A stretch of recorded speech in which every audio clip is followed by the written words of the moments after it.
நன்றி. நமது உறுப்பினர்கள் ஒரு 10 நிமிடம் அமைதியை காத்து பத்திரிகையாளர்களுக்கு ஒத்துழைப்பு தருமாறு கேட்டுக்கொள்கிறோம். பத்திரிகையாளர்கள் மற்றும் ஊடகவியலாளர்கள் அனைவருக்கும்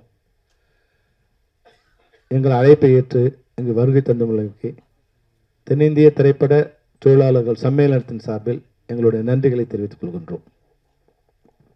தற்போது நேற்று முன்தினம் மாலை மலர் நாளிதழில் மற்றும் சோசியல் மீடியாக்களில் தமிழ் திரைப்பட தொழிலாளர் சம்மேளனம் என்று ஒரு அமைப்பு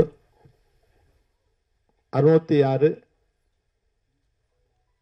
ஃபிலிம் சேம்பர் வளாகம் சென்னை 6 என்ற அலுவலகத்திலிருந்து யார் ஆரம்பிக்க உள்ளார்கள் என்ற எந்த விவரம் இல்லாமல் வெளியிடப்பட்டிருந்தது.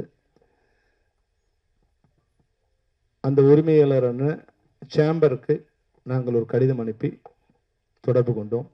இதுபோன்று தங்கள் முகவலியிலிருந்து தமிழ் திரைப்பட தொழிலாளர் சம்மேளனம் என்ற ஒரு அமைப்பு தொடங்கப்படுவதாக விளம்பரம் வந்துள்ளது. இது எங்கள் தொழிலாளர்களுக்கு எதிராக நீங்கள் ஒரு அமைப்பை உருவாக்குகின்றீர்களா என்று கடிதம் எழுதினோம்.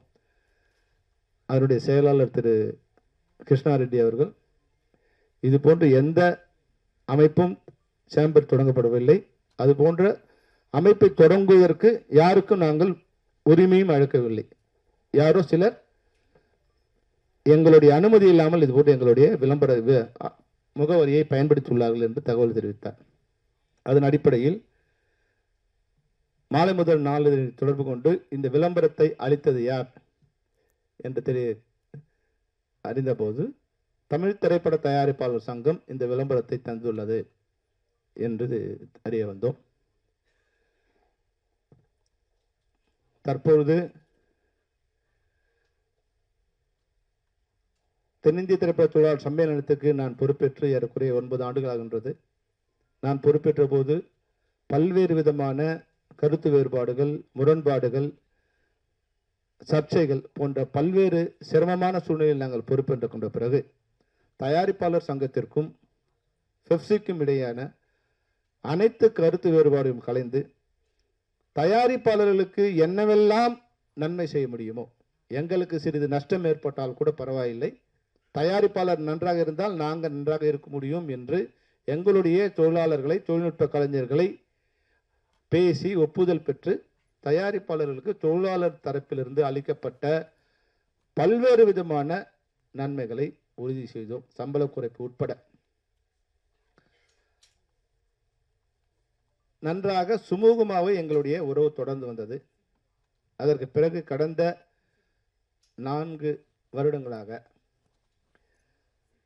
சிறு சிறு கருத்து மோதல்கள், அதனுடைய அடிப்படை தன்மையை தரமற்ற நிர்வாகம் அல்லது புரிதல் இல்லாத நிர்வாகம், அவர்களுக்கிடையான மோதலை எங்களை வைத்து காய் நகர்த்துகிறார்கள் என்று தெரிய வந்தது.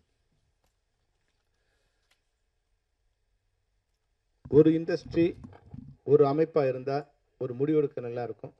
அதனால் தயவு செய்து நீங்கள் தமிழ் திரைப்பட தயாரிப்பாளர் சங்கமும் நடப்பு தயாரிப்பாளர் சங்கமும் இணைந்து பணிபுரிய வேண்டும் என்று பெப்சியோட சார்பில் பல்வேறு முறை நாங்கள் வேண்டுகோள் கொடுத்தோம்.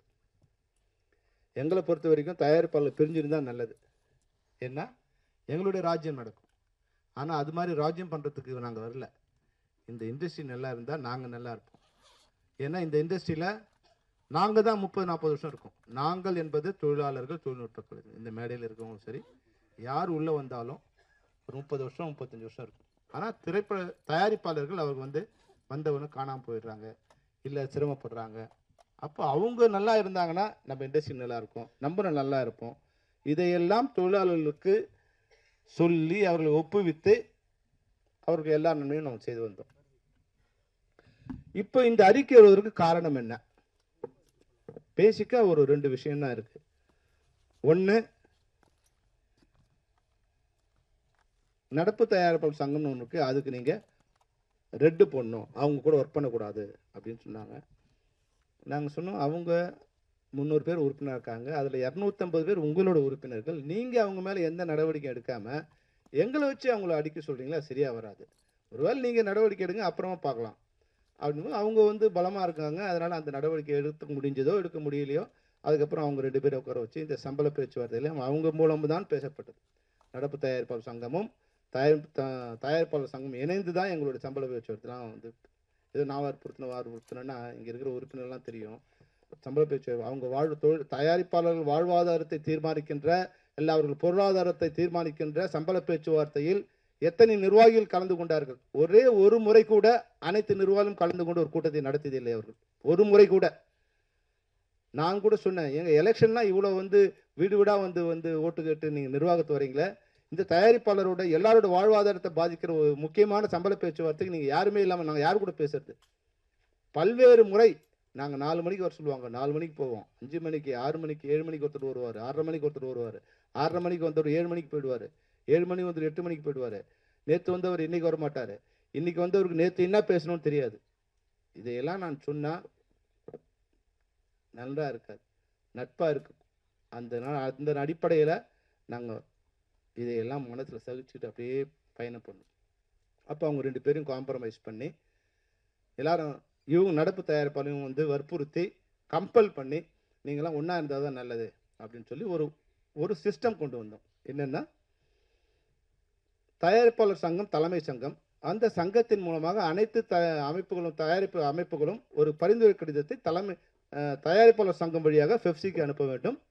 ஃபெப்சி அவர்களுக்கு தொழில் ஒத்துழைப்பு வழங்க வேண்டும். இதை கொள்கை அளவில் நாங்கள் ஏற்றுக்கொண்டோம். நடப்பு தயாரிப்பாளர் சங்கத்தில் எதிர்ப்பு தெரிவிப்ப போது நாங்கள் அவர்களை இப்படி இருந்தால் மட்டும்தான் பணி செய்ய இயலும், இது நீங்கள்லாம் ஒன்றா இருந்தால் தான் நல்லது என்று அவர்களுக்கு வற்புறுத்தி அந்த கொள்கைக்கு ஒப்புவித்தோம். ஒரு நிபந்தனை அடிப்படையில், அதாவது அவர்கள் தயாரிப்பாளர் சங்கத்துக்கு கடிதம் அனுப்பினால் அந்த தயாரிப்பாளரையோ நிர்வாகத்தையோ இவர்கள் அழைக்கக்கூடாது, அவர்கள் நேரடியாக சம்மேளனத்துக்கு அனுப்ப வேண்டும் என்ற நிபந்தனையின் பேரில் அந்த கொள்கையை அனைவரும் ஏற்றுக்கொண்டார். இப்போ என்னாச்சுன்னா திடீர்னு முதல் எங்களுக்கும் அவங்களுக்குமான பிரச்சனை, ஒரு 1.5 வருடத்துக்கு முன்னாடி சிலம்பரசன் ஷூட்டிங் போகும்போது அந்த ஷூட்டிங்கை நிறுத்தணும் அப்படின்னு வந்து அவங்க என்கிட்ட சொன்னாங்க. அப்போ இங்கே சொல்லும்போது நாளைக்கு ஷூட்டிங்கு, நாளை மறுநாள் ஷூட்டிங் இன்னைக்கு, ஆனால் ஒரு வாரத்துக்கு முன்னாடி அங்கே வந்து ஒர்க் நடந்தது, ராமேஸ்வரத்தில் வந்து ஒர்க் நடந்து செட் ஒர்க் நடந்துக்கிட்டு இருக்கு, எல்லாம் தயாராகிட்டு இருக்காங்க. முதல்ல உங்கள் தயாரிப்பாளர் சொல்லியிருக்கணும் இல்லையா?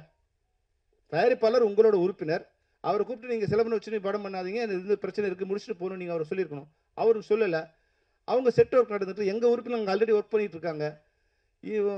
பாதி வழியில் செங்கல்பட்டுலேருந்து திண்டிவனம் வரைக்கும் வண்டிகள் போயிட்டுருக்கு, எல்லா வண்டியும் நிறுத்தி இவங்க சொன்னதுக்காக சரி இவங்களோடு இருக்க நம்ம நட்பை கெடுத்துக்கூடாது, சரி நிறுத்தி அவங்களுக்கு ஒரு பேச்சுவார்த்தை வர வச்சு அந்த தயாரிப்பாளர் வர வச்சு ஒரு சுமூகமான நிலைமையை ஏற்படுத்தி கொடுத்தோம். இது ஒரு வகையில் முடிஞ்சிடுச்சு.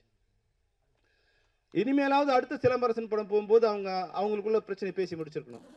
அடுத்து மெட்ராஸ் டாக்கீஸ் ராஜ்கமல் படம் போகுது, அதே சிலம்பரசன் படம் ஷூட்டிங் போகிறாங்க, நீங்கள் நிறுத்துங்க.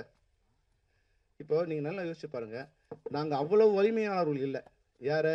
மணிரத்னத்தை எடுத்து சண்டை போடணும், கமல் சாரை எடுத்து சண்டை போடணும், இதெல்லாம் நாங்கள் ஏன் சண்டை போடணும்? எங்களுக்கு அவங்களுக்கு எந்த பிரச்சனையும் இல்லையே. உங்களுக்கு பிரச்சனை, உங்கள் மெம்பர் தான் ராஜ்கமல், உங்களோட மெம்பர், மணிரத்னம் சார் உங்களோட மெம்பர், அவங்களை கூப்பிட்டு இது மாதிரி பிரச்சனை முடிச்சுட்டு போகணும் நீங்கள் சொல்லாமல்ல, ஏன் தும்ப விட்டுட்டு வாழை போட்டுருக்கீங்க? எங்களையே வந்து ஏன் நிறுத்த சொல்கிறீங்க? இருந்தாலும் அப்பவும் வற்புறுத்தல, நாங்கள் வந்து மெட்ராஸ் டாக்கீஸ்க்கு அவங்களுக்கு பேசி ஒரு காம்ப்ரமைஸ் வரதுக்கு, இந்த ஷெடியூல் வர வரைக்கும் வந்து வந்தவொடனே பேசலான்னு ஒரு பேசி ஒப்புதல் வாங்கி ஆரம்பித்தோம். அதுக்கு மேலேயாவது அவங்க ஃபாலோ பண்ணும். எவ்ரி டைம் இதே பிரச்சனை. அடுத்து தனுஷ் படம் ஷூட்டிங் போகிறாங்க, தனுஷ் படத்தை நிறுத்தணுங்கிறாங்க.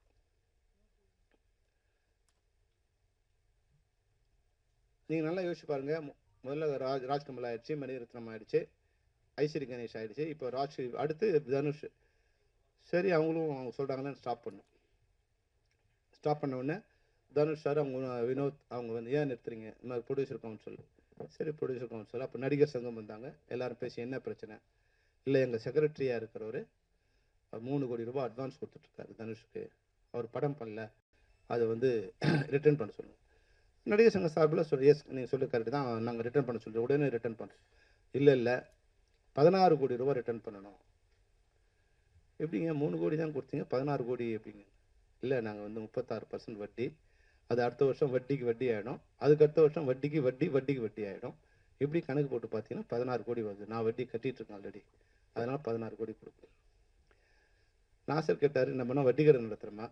நீங்கள் தயாரிப்பாளர், அட்வான்ஸ் கொடுத்தீங்க, அட்வான்ஸ் படம் பண்ணல. அவர் வந்து ஒரு குறிப்பிட்ட தொகை கேட்டிருக்காரு அட்வான்ஸு. இவங்க அட்வான்ஸ் கருவாக கொடுத்துருக்காரு. அதனால் நீங்கள் அட்வான்ஸே கொடுக்க முடியல, படம் பண்ணுறதுக்கு கஷ்டம், பணத்தை வாங்கிங்கன்னு உங்களுக்கு 2 மாதத்தில் சொல்லிட்டாரு. நீங்கள் அப்போயே வாங்கியிருக்கலாம்ல. அப்போ வாங்காமல் நீங்கள் செக்ரட்டரியாக இருக்கிறதால ஒரு அமைப்பு வச்சுட்டு நீங்கள் எங்களை மிரட்டுறீங்களா அப்படிங்கிற மாதிரிலாம் பெரிய வாக்குவாதம் நடந்தது. எனக்கு செல்வமணி, என்ன நீயும் இருந்துக்கிட்டு இந்த வேலையை பண்ணுற, இது ஒரு கட்ட பஞ்சாயத்து மாதிரி இல்லையா, எப்படி சரியாகும்? நான் சொன்னேன், சார் கொஞ்சம் அட்ஜஸ்ட் பண்ணிங்க சார், கவுன்சிலோட எங்களுக்கு ஒரு அக்ரிமெண்ட் இருக்குது, அதனால் அவங்க சொல்கிறது நாங்கள் கேட்க வேண்டிய நிலையில் இருக்கும், கொஞ்சம் அட்ஜஸ்ட் பண்ணிங்க அப்புறம் எல்லாம் பேசி அந்த 3 கோடிக்கு 6 கோடி கொடுக்குறதா பேசி முடிச்சாங்க. அவங்க ஒத்துக்கல. மறுபடியும் 7 கோடி வரைக்கும் வந்தாங்க. அப்பவும் ஒத்துக்கல. அப்போ நானே வந்து தனுஷ் சார்கிட்ட நேரடியாக பேசினேன். அப்புறம் அந்த வினோத் அவரை வச்சு பேசி அது 8 கோடி ரூபா ஃபைனல். அப்போ தனுஷ் சொல்கிறார், அண்ணன் இந்த இதோட நீங்களாம் சொல்லிங்களேன் தான், இதுக்கு மேலேன்னா நாங்கள் கோர்ட்டில் பார்த்துக்கலாம், நீங்கள் தலையிடாதீங்க. நாங்களும் அதை சொல்லிட்டோம், சார் இதோட தான் எங்களால் பண்ண முடியும், இதுக்கு மேலே பண்ண முடியாது. இல்லை நாங்கள் ஒத்துக்க முடியாது போக முடியாது. அப்போ நான் சொன்னேன், நீங்கள் செக்ரட்டரி, உங்கள் பணத்துக்கு மாதிரி இருக்குது, இது வரைக்கும் அட்வான்ஸ் கொடுத்த தயாரிப்பாளரில் நீங்கள் யாருக்கு வாங்கி கொடுத்தீங்க? நீங்கள் எங்கே உட்காந்துட்டு நீங்கள் உங்கள் பணத்தை மட்டும் வட்டிக்கு வட்டி வாங்கி கொடுத்த தயாரிப்பாளர் மற்றவங்க வாங்கி கொடுக்கல இல்லையா? அதனால நீங்கள் அது மாதிரி பேசக்கூடாது சார். ஒரு செக்ரட்டரியாக இருக்கிறதால உங்களுக்கு நீங்கள் அட்வான்டேஜ் எடுத்த மாதிரிடும், அதுக்கு நாங்கள் ஒத்துழைச்சா எங்கள் பேர் கட்டு போயிடும். தயவுசெய்து இது ஒத்துக்குங்க, இல்லைனா நீங்கள் அப்புறம் ஜேஏசியில் வச்சு பேசி முடிச்சுங்க, இப்போ நாங்கள் ஷூட்டிங் நிறுத்த முடியாது அப்படின்னு சொல்லி அந்த ஷூட்டிங்கே போயிட்டோம். இங்கே ஒரு பிரச்சனை ஸ்டார்ட் ஆச்சு. 2வது பிரச்சனை இதே பிரச்சனை தான் மறுபடியும். ஏன்னா ஏதோ வந்து இவங்க பூசி மெழுகி எங்களை குற்றவாளி ஆக்குறாங்க. ஏதோ நாங்கள் ஒர்க் பண்ண வரலன்னு. எங்களுக்கு பணம் கொடுத்தா வேலை செய்ய போகிறோம். நாங்கள் என்ன வரமாட்டேன்னு சொல்கிறது, நாங்கள் என்ன இது லார்ட் நபக்தாஸா, நாங்கள் இல்லை கோடி அம்பானியா, இல்லை இது, நாங்கள் வேலைக்காரங்க, பணம் கொடுத்தா வர போகிறோம். 2வது பிரச்சனை, விஜய் படம் ஷூட்டிங்கு.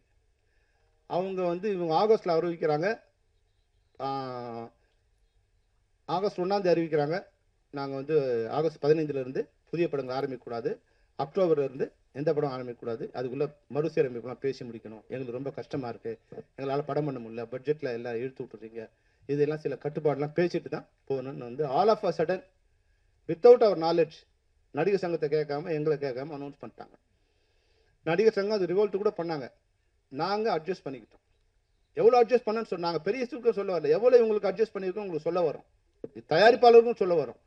அட்ஜஸ்ட் பண்ணிவிட்டு அப்புறம் நான் முரளி சார் பேசி, இல்லை செல்வமணி இது வந்து எக்ஸிபிட்டாரில் சேர்ந்து முடிவு எடுத்துக்கோ, நீங்கள் ஒத்துழைப்பு கொடுக்கணும்னா சரி ஓகே சார், நீங்கள் உங்களுக்காக நாங்கள் ஒத்துழைப்பு கொடுக்கணும், அதுக்கும் ஓகே சொல்லிட்டோம். அப்போ வந்து இந்த பட தயாரிப்பாளர் அவங்க வந்து பெங்களூர் ப்ரொடியூசர்ஸ், அவங்க சேம்பரில் மெம்பராக இருக்காங்க. அதனால் அவங்க என்ன முடிவு பண்ணிட்டாங்க, ஹைதராபாத் ஷூட்டிங் ஷூட் பண்ணிக்கலாம், அங்கே போனால் பிரச்சனை இல்லை அப்படின்னு முடிவு பண்ணிட்டாங்க. இப்போது இது மாதிரி இந்த படம் போச்சுன்னா, இந்த படத்தில் இது வரைக்கும் 2.5 லட்சம் தொழிலாளர்கள் ஒர்க் பண்ணியிருக்காங்க. விஜய் படத்தில் 2.5 லட்சம் தொழிலாளர்கள் எங்களுடைய FFC தொழிலாளர்கள் ஒர்க் பண்ணியிருக்காங்க. 2.5 லட்சம் மனித நாட்கள் இங்கே வேலை செய்யப்பட்டிருக்கு. இது ஏறக்குறைய எங்கள் தொழிலாளர்களில் 30% பேருக்கு வேலை கொடுத்த மாதிரி. இப்போ இந்த அமைப்புக்கு தலைவராக இருந்துட்டு இதை கொண்டு போய் அங்கே நடத்துங்கிறதுக்கு நான் இதுக்கு இங்கே நான் தலைவராக இருக்கணும். நான் அவங்களுக்கு ஒரு அஷூரன்ஸ் கொடுத்தேன், சார் அக்டோபர் தான் அவங்க ஷூட்டிங்கு, இப்போ ஆகஸ்ட்டு, அதுக்குள்ளே பேசி முடிச்சிடலாம் சார், நீங்கள் இங்கே ஸ்டார்ட் பண்ணுங்கள், FFC ஸ்டுடியோவில் ஸ்டார்ட் பண்ணுங்கள், உங்களுக்கு என்ன வேலைலாம் நாங்கள் பண்ணுறோம், எங்களுக்கு வாடகை கூட வேணாம், நீங்கள் ஃப்ரீயாக பண்ணுங்கள், ஏன்னா நீங்கள் எங்களுக்கு பண்ணிங்கன்னா எங்கள் மெம்பருக்குலாம் வேலை கிடைக்கும், தயவுசெய்து பண்ணுங்கள், எதோ ஒன்றாலும் அட்ஜஸ்ட் பண்ணிக்கிறோன்னு சொல்லி அவங்கள்ட்ட தயாரிப்பாளர்கிட்ட, இயக்குநர்கிட்ட, ஆர்ட் டைரக்டர்கிட்ட, அது மாதிரி மேஸ்திரி ராமலிங்கம் அவர் மூலம் எல்லாம் முயற்சி பண்ணி அந்த ஷூட்டிங்கை கொண்டு வரும். இப்போ ஆகஸ்ட் ஆச்சு, செப்டம்பர் ஆச்சு, அக்டோபர் வரப்போகுது. இப்போது ஷூட்டிங்லாம் நிறுத்தி உட்காந்து இதை வேலை பண்ணுறோம் இல்லையா, இது என்ன எவ்வளோ இம்பார்ட்டன்ட் ஒர்க்கு, 3 மீட்டிங் போட்டிருக்காங்க sir. August September October, August September இந்த 45 நாளில் 3 மீட்டிங் தான் போட்டிருக்காங்க மறுசீரமைப்பு. அப்போ ஒரு வார் பீரியடில் உடனே உட்காந்து பேசி முடிக்கணும் இல்லையா? நான் ஒரு மீட்டிங் இவங்களோட பேசி முடித்தா எங்கள் யூனியனுக்கு வந்து நாங்கள் 1 வாரம் மீட்டிங் நடத்துவோம், எப்படியாவது சீக்கிரம் முடிக்கணும் அப்படின்னு டைரக்டரை கன்வின்ஸ் பண்ணி, கேமராமேனை கன்வின்ஸ் பண்ணி, ஆர்ட் டைரக்டரை பேசி அப்படி கொண்டு போய் அங்கே ரெடியாக போனால் அங்கே மீட்டிங் வர மாட்டாங்க. ஏன்னா அதை பற்றி எந்த நாலேஜும் இல்லை அவங்களுக்கு. அப்போ உங்களுக்கு வேறு வழி இல்லை. நான் சொன்னேன், சார் எங்களை நம்பி தான், FFC நம்பி தான் இங்கே வந்து ஒர்க் ஆரம்பிச்சிருக்காங்க, அவங்க ஹைதராபாத் போகிறதா இருந்தாங்க, நாங்கள் சொல்லியிருக்கோம், தயவுசெய்து எங்களுக்காக எனக்கு ஷூட்டிங் பெர்மிஷன் கொடுக்கணும் அப்படின்னு அவங்ககிட்ட கேட்டு கெஞ்சி அந்த ஷூட்டிங் எடுத்தோம். அன்னைக்கு ஒருத்தர், நாங்கள் வந்து நீங்கள் ஒப்பந்தத்தை மீறிட்டீங்க, 1 to 1 கேன்சல் பண்ணுவோம். மறுபடியும் இப்போ கடைசியாக நடந்த பிரச்சனை இது. Suriya sir shooting, Dream Warriors தயாரிப்பாளர். அவர் வந்து நடப்பு தயாரிப்பாளர் சங்கத்தில் ஒரு பதவியில் இருக்கார். அதுக்குள்ளே இவங்களுக்கு அவங்களுக்கு பிரச்சனை வந்துச்சு, கொஞ்சம் ஏதோ மிஸ் அண்டர்ஸ்டாண்டிங் என்னன்னு தெரியல. இப்போ அதை எஸ்ஆர் பிரபு சொல்லிட்டாரு, இல்லை சார் நாங்கள் கடிதம் நாங்கள் அனுப்ப முடியாது, நாங்கள் நேராக அனுப்புகிறோம், நீங்கள் ஒர்க் பண்ணால் பண்ணுங்கள், இல்லைனா விட்டுருங்கட்டார். இப்போ இவங்க கடிதம் இங்கே அனுப்பலைன்னா இவங்க ஷூட்டிங் போனால் மறுபடியும் இவங்களோட நம்ம காலில் விழணும். அதனால் நான் வந்து அவருக்கு கொஞ்சம் கடுமையாக பேசி எஸ்ஆர் பிரபுக்கு நடப்பு தயார் பேசி, சார் நீங்கள் த்ரூ கவுன்சில் லெட்டர் வரலைன்னா நாங்கள் வந்து கோஆப்ரேட் பண்ண முடியாது, எந்த வரணும் நீங்கள் வச்சுங்க, நாங்கள் ஒத்துக்கிட்டோம், அந்த நீங்கள் ஒத்துக்கிட்டீங்க, நீங்கள் கடிதத்தை அனுப்புங்க அப்படின்னு சொல்லி அன்று இரவு 11 மணிக்கு நள்ளிரவு போய் அந்த கடிதம் வந்து தயாரிப்பாளர் சங்கத்தை சேர மாதிரி இந்த வேலை செஞ்சோம், முழு இரவு வைப்பேன். அதை மறுபடியும் 11:30 மணிக்குள்ளே அவர் அன்னைக்கு தலைவர் ஊரில் இல்லை, முரளி ராமசாமி சாருக்கு நான் ஃபோன் மூலம், சார் இது மாதிரி லெட்டர் வந்துச்சு சார், எப்படி பண்ணலாம் சார், லெட்டர் வந்தால் சந்தோஷம் சொல்ல முடியும், ஒரு பிரச்சனை சும்மா தெரிஞ்சிச்சு, ரொம்ப நன்றி, கோ ஆன் அப்படின்னு சொல்லிட்டாரு. ஆனால் மறுநாள் இவங்க என்ன சொல்கிறாங்க, செக்ரட்டரிஸு எஸ்ஆர் பிரபு நேராக இங்கே வரணும், இல்லைன்னா கடிதம் அனுப்பக்கூடாது, பெப்சிக்கு வரல. இப்போ நம்ம நிலைமை பாருங்கள், நாங்கள் சொல்லிட்டோம் லெட்டர் அனுப்பிச்சிட்டோம், நீங்கள் அனுப்பணுங்கிறது விதி, லெட்டர் அந்த தயாரிப்பில் அனுப்பிச்சு அனுப்பணுங்கிறது விதி, நீங்கள் அனுப்பலாம், நாங்கள் இனிமேல் அதை நாங்கள் ஃபாலோ பண்ண முடியாது, அதனால் உங்களோட இதுவாக பண்ண மாதிரி ஆகிடும் அப்படின்னு சொல்லிட்டு சூர்யா படத்துக்கு நாங்கள் தொழில் ஒத்துழைப்பு வழங்கிட்டோம். அங்கே தான் அங்கே பிரச்சனை ஸ்டார்ட் ஆச்சு. நீங்கள் வந்து 1-to-1 கேன்சல் பண்ணுவோம், 1-to-1 கேன்சல் பண்ணுவோம். இப்போ ராதா பார்க்கில் ஒரு மீட்டிங் போடுறாங்க, அது அவங்களுக்குடைய கருத்து வேறுபாடு, தலைவருக்கும் செயலாளருக்கும் உள்ள கருத்து வேறுபாடு, அதுக்கு ஒரு மீட்டிங் போடுறாங்க. அந்த மீட்டிங் எப்படி போட்டுக்கணும், நீங்கள் தலைவர் மேலே நம்பிக்கையில்லா தீர்மானம் கொண்டு வர போகிறேன்னு ஆட்களை சேர்க்குறீங்க, அப்போ அப்படியே போட வேண்டியது தானே. பெப்சி நமக்கு ஒப்பந்தத்தை கடைபிடிக்கல, அதை எதிர்த்து ஒரு மீட்டிங். அப்போது இந்தியா பாகிஸ்தான் மாதிரி, இப்போ இந்தியாவை திட்டினா பாகிஸ்தான் ஜெயிக்கலாம், பாகிஸ்தான் திட்டினா இந்தியாவை ஜெயிக்கலாங்கிற மாதிரி பெப்சி திட்டினா ப்ரொடியூசர் கவுன்சில் இது பண்ண முடியும். இப்போ அதுக்கு எங்களுக்கு எதிராக ஒரு மீட்டிங்கை ராதா பார்க்கிங்கில் போட்டு கண்ணாபின்னான், பெப்சி இப்படி பண்ணிச்சு அப்படி பண்ணிச்சு, அவங்க நடப்பு தயாரிப்பாளர் அது பண்ணிச்சு இது பண்ணிச்சு, என்ன பண்ணோம், நடப்பு தயாரிப்பாளருக்கு உங்களுக்கு பண்ணுறது அவங்களுக்கு பண்ணோம் அப்படின்னு. அப்போ நாங்கள் ஒரு கடிதம் அனுப்பிச்சோம், அதாவது இனிமேல் உங்களோட ஒப்பந்தத்தில் நாங்கள் கையெழுத்திட்டுள்ள அனைத்து விதிகளையும் நாங்கள் பின்பற்றுவோம். 2 விதிகளை எங்களால் பின்பற்ற இயலாது. ஒன்று, நடப்பு தயாரிப்பாளர் அனைவருக்கும் எங்களுக்கு ஒத்துழைப்பு நிறுத்து என்றால் எங்களால் செய்ய இயலாது. யாராவது ஒருத்தர் 2 பேர் தப்பு பண்ணாங்க, அது சொல்லுங்கள், அதுக்கு பண்ணலாம், எல்லாருக்கும் நிறுத்த முடியாது. 2வது, உங்கள் அமைப்பில் உறுப்பினராக இல்லாத வேறு அமைப்பில், அது நடிகர் சங்கமோ பெப்சியோ யாராக இருந்தாலும் அவர்களுக்கு நீங்கள் ரெட்டு பண்ணோம்னா அனைத்து சங்கங்களும் பேசி உட்காந்து முடிவு பண்ண போது தான் அதை முடிவு எடுக்கணும். நீங்கள் தன்னிச்சையாக முடிவு எடுத்தால் நாங்கள் ஒத்துழைக்க முடியாது அப்படின்னு நாங்கள். இப்போ இதுதான் பிரச்சனை. இப்போ இது நீங்கள் பண்ணலைன்னா நாங்கள் வந்து உங்கள் அக்ரிமெண்ட் கேன்சல் பண்ணுவோம். இது ஒரு பயமுறுத்தல். அதுக்கான இப்போ வேலையை ஆரம்பிக்கிறது. அதுக்கு நாங்கள் தயார். இப்போதும் தமிழ் திரைப்பட தயாரிப்பாளர் சங்கத்துக்கும் சங்கத்தின் நிர்வாகிகளுக்கும் சங்கத்தில் உள்ள அனைத்து உறுப்பினர்களுக்கும் பெப்சியின் சார்பிலும் சம்மேளனத்தின் சார்பிலும் என்னுடைய சார்பிலும் நாங்கள் ஏதாவது தவறு செய்ததாக இருந்தால் அந்த தவறை சுட்டி காட்டினால் திருத்திக் கொள்ள நான் தயார், நாங்கள் தயார். இப்போதும் நாங்கள் தயார். எந்த நிபந்தனையும் இல்லாமல் நாங்கள் அந்த தவறை திருத்திக் கொள்ள நாங்கள் தயார்.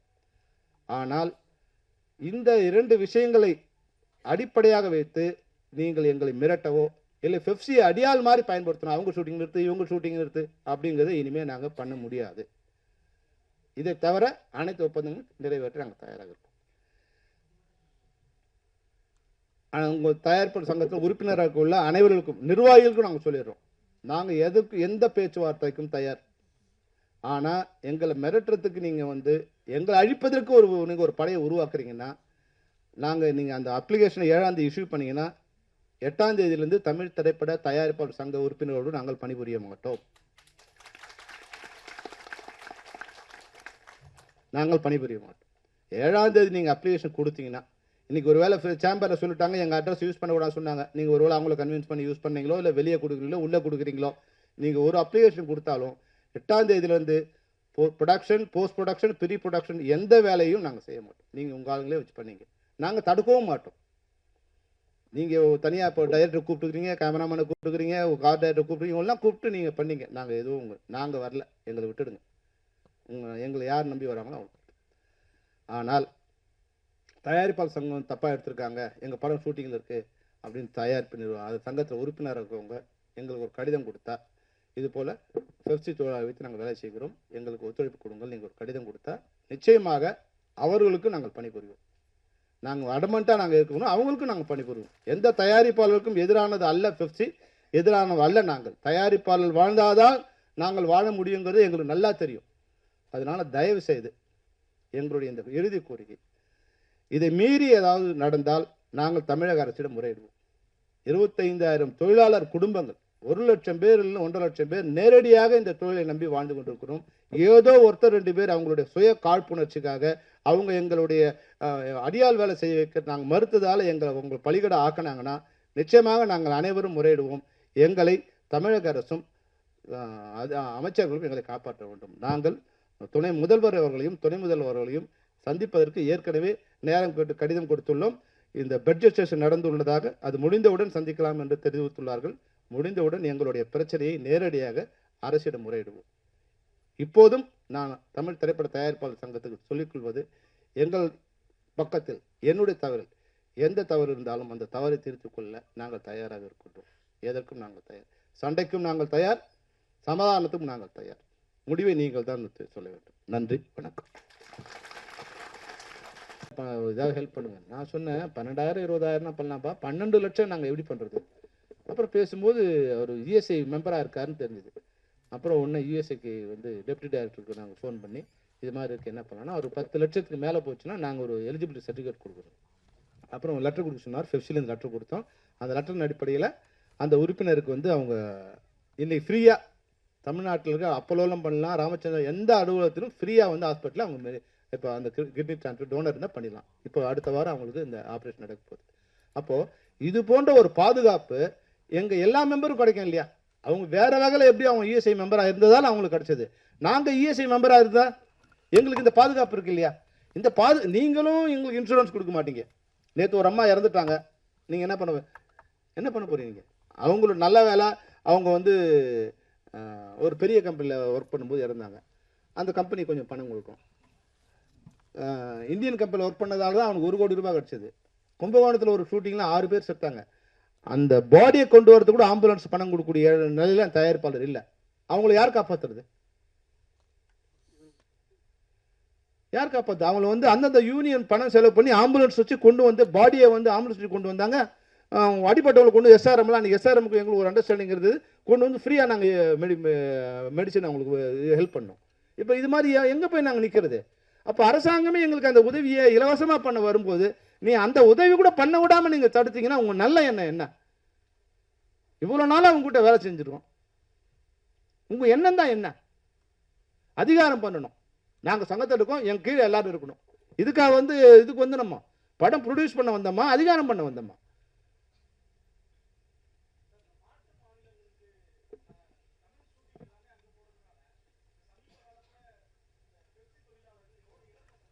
சார் 100% இழப்பு சார். வெளியூருக்கு ஒரு படம், இப்போ நான் சொன்னேன் இல்லைங்களா, இப்போ 2.5 லட்சம் வேலை நாட்கள் நாங்கள் வேலை செஞ்சுருக்கோம்.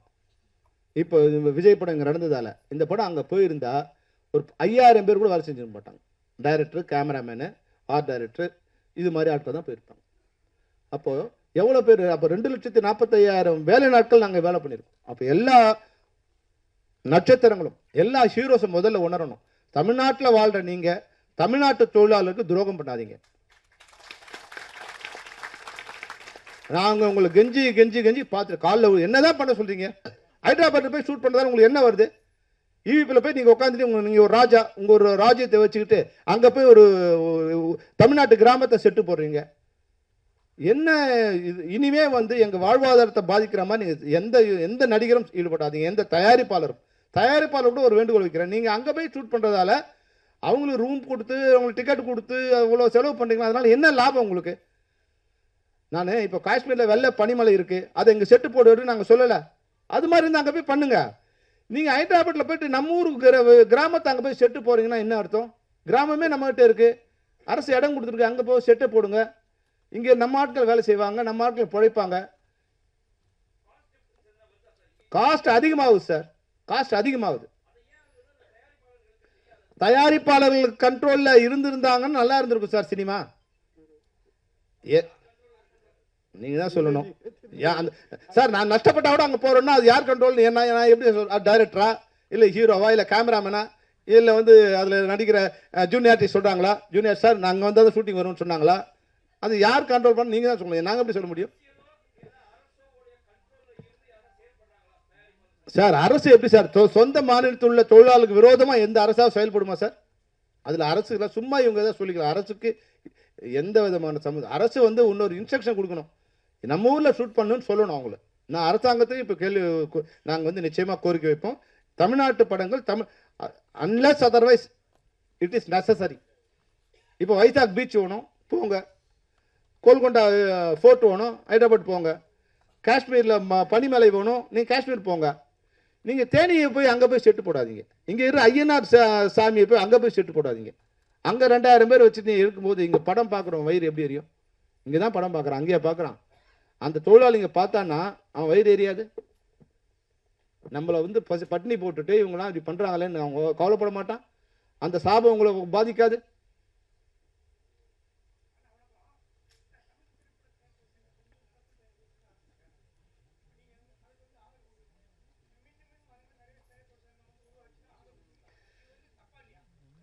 தயாரிப்பாளர் சங்கம் சேம்பர்லேருந்து வரும்போது அதுக்கு பெப்சி ஆதரவு கொடுத்தது, அது தப்பு இல்லையா? இப்போ நம்ம அவங்களுக்கு ஆதரவு கொடுக்க மாட்டோம் சொன்னோம், நீங்களே பண்ணுங்கன்னு. உங்களால் அவங்களுக்கு எதுவும் பண்ண முடியும்? நீங்கள் இன்னொரு அவங்கள வளர்த்து விட்டுட்டீங்க. அதில் ஒரு 300 பேர் 400 பேர் இருந்து நீங்கள் படம் பண்ணிட்டு இருக்காங்க. நாங்கள் பண்ண மாட்டோம், நஷ்டம் யாருக்கு? வளர்த்து யார் விடுவது? நீங்கள் உங்களிருந்து பிரிஞ்சு போகும்போது நீங்கள் அவங்கள அரவணைச்சிக்கணுமா இல்லை நாங்கள் வந்து சேர்த்து நீங்கள் அவங்க கூட போய் சேருங்கன்னு சொல்லணுமா?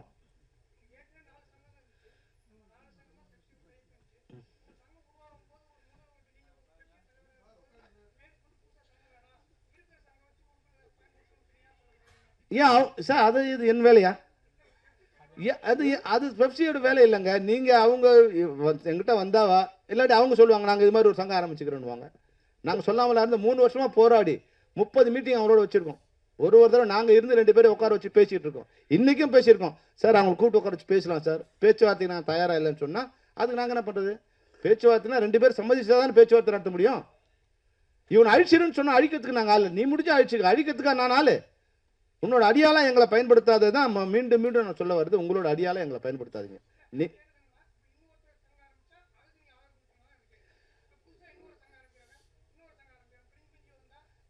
சார் சங்கங்கள் ஆரம்பிக்கிறத பற்றி இனிமேல் அவங்கவுங்க வேலை சார், அது எங்கள் வேலை இல்லை. அது எங்கள் வேலை இல்லை. நாங்கள் வேலை செய்வோம், அவ்வளோதான். எவ்வளோ பேர் வந்தாலும் நாங்கள் வேலை செய்வோம் சார். அது அவங்க தான் பார்த்தது. அந்தந்த சங்கங்களை அவங்களை பாதுகாக்க வேண்டியது அவங்க தான். நாங்கள் சங்கத்தை உருவாக்க மாட்டோம். நான் போய் இன்னொரு சங்கத்தை உருவாக்கினா சொல்லுங்கள், என்ன சார் பெப்சி இது மாதிரி அநியாயம் பண்ணீங்க, நான் போய் ஒரு ப்ரொடியூசர் கொஞ்சம் உருவாக்கலாமா? அது தப்பு. ஆனால் யாரோ உருவாக்குறாங்கன்னா அதுக்கு நான் என்ன பண்ண முடியும்? நீங்கள் வந்து உருவாக்காமல் பார்த்துங்க, அது உங்களோட வேலை, என் வேலை இல்லை, பெப்சியோட வேலை இல்லை. பெப்சி வேலை செஞ்சால் சம்பளம் கொடுக்கணும், ஒழுங்காக வேலை செய்யணும், டைமுக்கு வரணும். அதுதான் பெப்சி சொல்ல முடியுமே தவிர இன்னொரு ப்ரொடியூசர் கூட ஏன்பா நீங்கள் ஆரம்பிக்கிறீங்க அப்படின்னா அது உன் வேலையா போயான்னு சொல்லுவான்.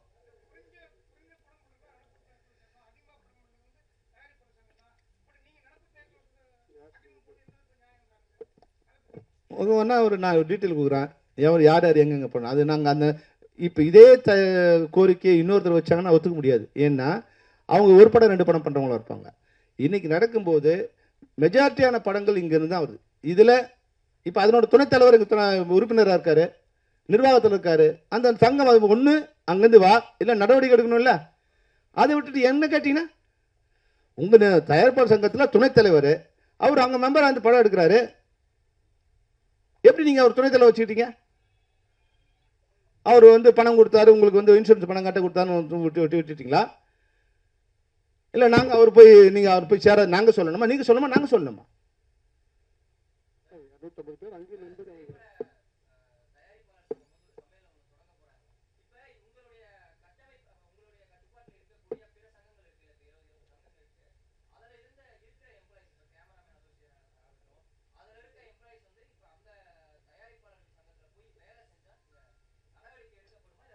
சார் நீங்கள் அத்தைக்கு மீசி முளைச்சா எப்படி கூப்பிடலான்னு கேட்குறீங்க. எங்கள் ஒரு உறுப்பினர் போக மாட்டேன், நீங்கள் அந்த கவலையப்படாதீங்க. ஒரு உறுப்பினர் போக மாட்டேன்.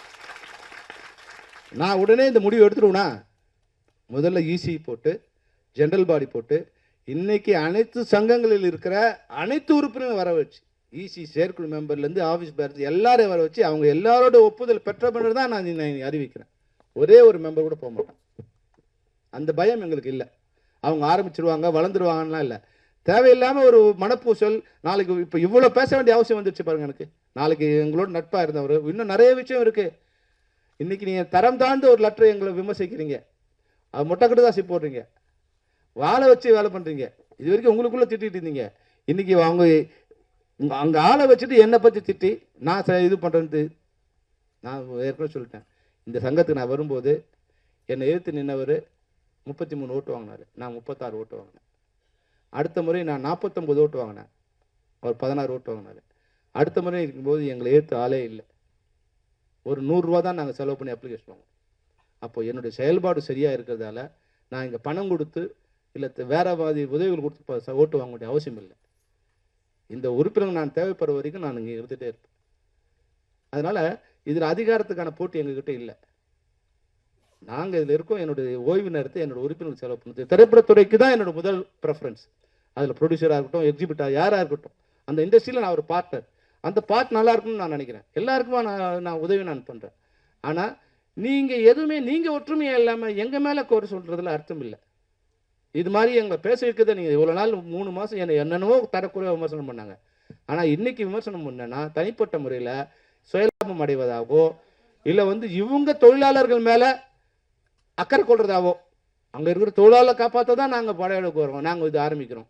தொழிலாளியை காப்பாற்றினா ஒழுங்காக சம்பளம் கொடுத்துருங்க சார், வேறு ஒன்றும் பண்ண வேண்டாம். நீங்கள் இன்னும் அதெல்லாம் சொன்னால் தனிப்பட்ட இதுவாகிடும். நீங்கள் நிர்வாகத்தில் இருந்து சைன் பண்ணவங்களாம் என்ன சம்பளம் கொடுத்தீங்க, எவ்வளோ கொடுக்கணும், எவ்வளோ செக் கொடுத்தீங்க, இது எங்கள்கிட்ட எப்படி இருக்குது, இதெல்லாம் நாங்கள் சொன்னால் தனிப்பட்ட விரோதமாகிடும், தனிப்பட்ட தாக்குதலாகிடும். அது ஒரு நாகரிகமாக இருக்காது.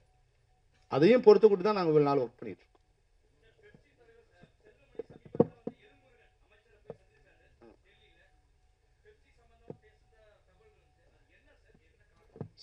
சார் அவர்கிட்ட ஒரு 3 உதவிகள் கேட்டோம் சார். இப்போ வீடு கட்டுற திட்டம் இருக்குது. வீடு கட்டுற திட்டத்துக்கு எங்ககிட்ட வீடு இல்லாத உறுப்பினர்கள் ஒரு 4500 பேர் இருக்காங்க. அவங்களுக்கு நாங்கள் அந்த பிரைம் மினிஸ்டர் ஸ்கீமில் 2.5 லட்ச ரூபா மானியம் இருக்குது, அதை வழங்கணும். அது அந்த வாங்குறது ரொம்ப கஷ்டமாக இருக்குது. அதுக்கு ஏதாவது தனிப்பட்ட இதில் ஒரு அதிகாரி எங்களுக்கு செலக்ட் பண்ணி இன்ட்ரடியூஸ் பண்ணி கொடுத்து எங்களுக்கு மொத்தமாக ஒரு சிஸ்டம் மாதிரி கொடுக்கணும்னு கேட்டோம். அது ஹவுசிங் இதில் அந்த பிரைம் மினிஸ்டர் ஆஃபீஸில் லிங்க் பண்ணி கொடுத்துருக்காங்க. அடுத்த வாரம் வர சொல்லியிருக்காங்க. அப்புறம் இன்னொன்று இப்போ இதில் நாங்கள் திட்டம் கொண்டு வரோம். அதில் யாருக்கெல்லாம் நன்மைனா, இப்போ வேலை செய்கிற எல்லாருக்கும் நன்மை. வேலை செஞ்சால் சம்பளம் வரும், வேலை செஞ்சால் அவங்களுக்கு பென்ஷன் வரும், வேலை செஞ்சால் இஎஸ்ஐ கிடைக்கும், பிஎஃப் கிடைக்கும். இப்போ 30 வருஷமாக இருந்து இப்போ வேலை இல்லாமல் ஒரு 6000 பேர் இருக்காங்க. இப்போ அவங்களுக்கு ஒரு ஓய்வூதியம் கொடுங்க, ஒரு மாதம் 3000 ரூபாய் கொடுங்க அப்படின்னு சொன்னோம். அவர் இது மாதிரி 12 கோடி தொழிலாளர்கள் இருக்காங்க, அமைப்பு சாரா தொழிலாளர்கள். அவங்க மொத்தமாக கொடுக்குறதுங்கிறது ஒருத்தர் கொடுத்தா எனிமிட்டி வந்துடும். அதனால் நீங்கள் ஒரு ஸ்கில்டு இதுவாக ஒரு எம்ப்ளாயிஸ் ஒரு அசோசியேஷனாக வச்சுட்டிங்கன்னா அதில் ஒரு 2 வருஷம் 3 வருஷம் ஒர்க் பண்ணுற மாதிரி இருந்தால் நிச்சயமாக 60 வயசு 65 வயசு மேலே பண்ண பிறகு அவங்களுக்கு ஓய்வூதியம் கூடியது நம்ம முயற்சி பண்ணலாம் அப்படின்னு தொழில்துறையை சேர்ந்த அதிகாரிகள் குறித்து பேசினார். அந்த ஒரு கோரிக்கையை கொடுத்துருக்கோம். அதை நாங்கள் பண்ணித்தரோம்னு சொல்லியிருக்காரு. அப்புறம் ஸ்கில் டெவலப்மெண்ட்டில் இப்போ என்னென்னா எங்கள் ஸ்கில் தான் டெவலப், வெளியில் இருக்கிறவங்களாம் ஸ்கில் டெவலப் பண்ணுறதுக்கு நிறைய அதாவது 1 லட்ச ரூபா கொடுக்குறாங்க ஒரு ஸ்கில் டெவலப் பண்ணுறதுக்கு. 35,000 ரூபா அந்த லேப்டாப் வாங்குறதுக்கு, 35,000 ஃபேக்கல்ட்டிக்கு டீச்சர்ஸ் டீச் பண்ணுறவங்களுக்கு, 30,000 அந்த ஆர்கனைஸ் பண்ணுறவங்களுக்கு. இது போல் இது பண்ணி 1 லட்ச ரூபா 10,000 பேருக்கு சேங்ஷன் பண்ணியிருக்காங்க. எங்கள் தொழிலாளர்கள் இந்த மாதிரி இருக்காங்க. இப்போ வர எல்லாருமே இப்போ அசிஸ்டன்ட் டைரக்டர் அதெல்லாம் கதை சொல்லிட்டு தான் முன்னாடி பேப்பரில் எழுது, இப்போல்லாம் லேப்டாப் இருந்தால் தான் நடக்குது. அப்போ அவங்களுக்கு இப்போ கேமராமேனுக்கோ இது மாதிரி சரி அவங்கவுங்க தொழிலில் அவங்களுக்கு ஸ்கில் டெவலப் பண்ணுறதுக்கு நீங்கள் அதை இது பண்ணி கொடுக்கணும்னு சொன்னேன். அதை அவர் கோரிக்கையாக கொடுத்துருக்கு. அதை நிச்சயமாக அதை ஆர்கனைஸ் பண்ணி கொடுக்கணும்னு சொல்லியிருக்காரு. இந்த 3 கோரிக்கை தான் அவர் கொடுத்துருக்கோம். அது நிச்சயமாக பண்ணித்தராரு. அவர் உண்மையாக அவருக்கு ஒரு நன்றி சொல்லணும். அவர் ஒரு தமிழ் நம்ம தமிழ் சினிமா மேலே ஒரு ஆர்வம் உள்ளவர் இருக்கார். நமக்கு உதவுணுங்க ஒரு நல்ல எண்ணத்தோடு இருக்கார். அதனால் எப்போ நேரம் கேட்டாலும் கொடுத்து அது சம்மந்தப்பட்ட அதிகாரிகளை நேரடியாகவோ இல்லை அமைச்சகத்தையோ அணுகி எங்களுக்கு அந்த உதவியை ஒரு 4-5 தடவை கூப்பிட்டு நேரடியாக பேசியிருக்காரு. அது நடந்துச்சுன்னா ஒரு பெரிய சந்தோஷம்.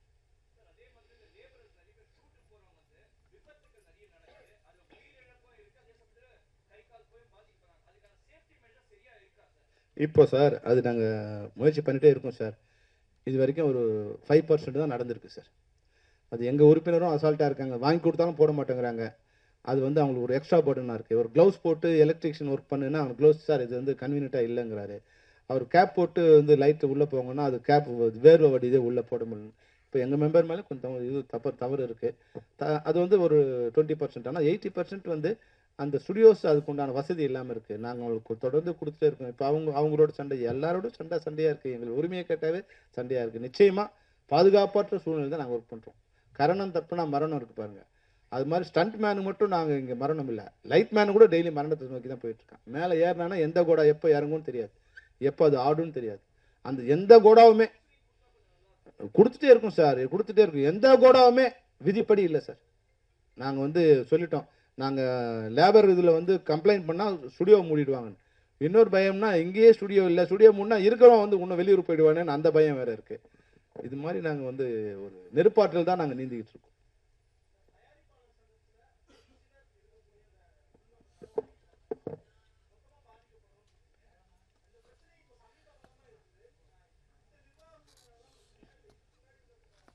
சார் இது வரைக்கும் இருந்தவங்களோட எங்களுக்கு எந்த பிரச்சனையும் இல்லை சார். எல்லா பிரச்சனையும் நாங்கள் சுமூகமாக சார் முடிச்சிருக்கோம்.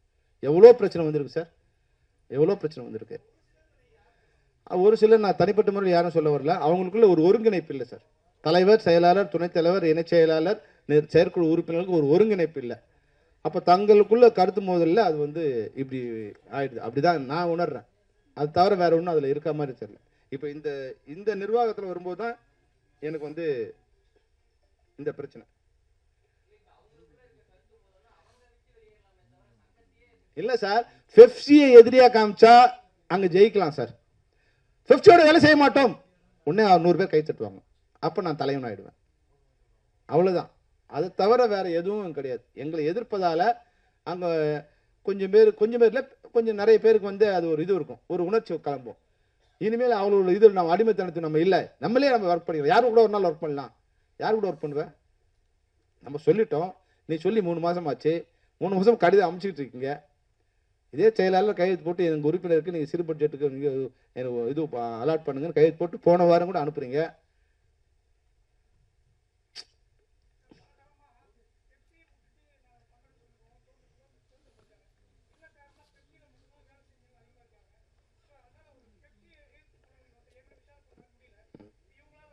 சார் அனுபவ ரீதியாக நான் சொல்கிறேன் சார், பண்ண முடியாது சார். அது வந்து ஒரு சாதாரண விஷயம் இல்லை சார். இவங்க ஒரு ஸ்டெடிகேம் ஆப்ரேட்டர் உருவாக்குறேன்னு சொல்லி 3 வருஷம் 2.5 வருஷம் ஆச்சு. ஒரே ஒரு ஆளை கூட உருவாக்கல, அதுக்கான முயற்சி கூட செய்ய முடியும். அதனால் சொல்வது வேறு, அது செய்யறதுங்கிறது வந்து எவ்வளோ சிரமம்னு எனக்கு தெரியும், எவ்வளோ சிரமம்னு எனக்கு தெரியும். அதனால் இதெல்லாம் வந்து சாதாரண விஷயம் இல்லை. ஏதோ கோவத்தில் பேசலாம் இல்லை. அது ஒரு விஷயம் சார், ஒரு குடம் பாலில் ஒரு சொட்டு தான் விஷம், மொத்தமாக கெட்டு போயிடும். அது மாதிரி கெடுக்கிறது ரொம்ப ஈஸி, உருவாக்குறது கஷ்டம். இது மாதிரி வந்து நாங்கள் பண்ணுறோம்னு சொல்லி கெடுக்கிறது ஈஸி. நன்றி நன்றி நன்றி.